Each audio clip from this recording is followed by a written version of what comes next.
तो ये तो आपने बताया कि ऊर्जा की कमी, जो ऊर्जा अनावश्यक ऊर्जा का जो इस्तेमाल लोग कर रहे हैं, एंग्जाइटी क्रिएट कर रहे हैं, डिप्रेशन क्रिएट कर रहे हैं, तो ये मेंटल हेल्थ में आपके योग आसन जो हैं कारगर होंगे। फिजिकल हेल्थ में किस स्तर पे इसका ये होगा? देखिए, जब आप आसन करते हैं ना तो आपका शरीर मजबूत होगा ही। आसन के अंतर्गत बहुत सारे आसन हैं। सूर्य नमस्कार है, वह अपने आप में एक पूर्ण अभ्यास है, पूर्ण व्यायाम है। उसके द्वारा आपके शरीर के अंदर में आपका शरीर बहुत ही शक्तिशाली हो सकता है।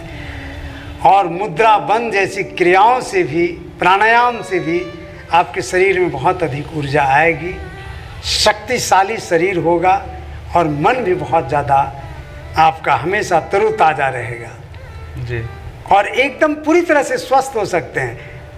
हमसे जुड़े हुए हैं, ये क्या कहते हैं कि ऑनलाइन योगा अभ्यास कर रहे हैं, यूएस से जुड़ी हुई हैं स्त्रियां जो कि वर्षों से एंग्जाइटी के शिकार, 3 साल से वो कर रही हैं योग। उनसे हम बात भी करा सकते हैं आप लोगों का, और आप पूछ सकते हैं कि जो हमने जो गृहस्थ योग के माध्यम से जो उनको शिक्षा दी गई, जो विधियां बताई गई, उससे कितना ज़्यादा उन लोगों को आराम मिले। यूएस की बात करें, अमेरिका जो दुनिया का सबसे शक्तिशाली देश है जी, जो हर तरह की वहाँ सुविधा है, कोई उपाय नहीं है।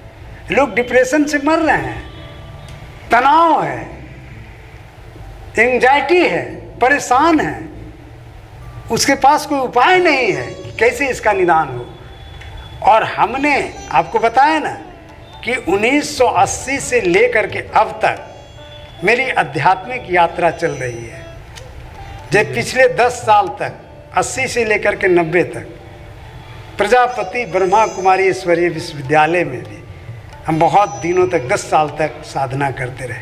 उसके बाद सक्रिय योग में आए 90 से, और तब से तरह तरह की विधियों का प्रयोग करना, उसको जानना। ऐसा मैंने नहीं किया कभी भी कि बहुत बड़ा शिविर लगाएं, बहुत सारे लोग हमसे जुड़ते चले जाएं, क्योंकि उसमें समय देना पड़ेगा। घर में रह करके साधना किया, किताबों का अध्ययन किया, मिला करके उसको देखा। हमने 2 व्यक्ति पर ही प्रयोग करके देखा कि इसका क्या असर आता है, तब आज हम आपके सामने बात कर रहे हैं जी। उन तमाम क्रियाओं का प्रयोग करने के बाद 20 साल, 25 साल, 30 साल, और उसका बिल्कुल समाधान है। और इस गृहस्थ योग से जो भी जुड़ेंगे, शारीरिक और मानसिक रूप से वे स्वस्थ होंगे, और एक स्वस्थ आदमी का जीवन हमेशा अच्छा होगा। उसका संबंध अपने परिवार के साथ, बच्चों के साथ, पत्नी के साथ, पति के साथ, पड़ोसी के साथ बिल्कुल सही होगा। अस्वस्थता के कारण ही हमारे पास इतनी सारी समस्याएं हैं, और हम इतने परेशान रहते हैं, तनाव में रहते हैं, चिंता में जीते हैं, और धीरे धीरे हम डिप्रेशन के शिकार हो जाते हैं जी।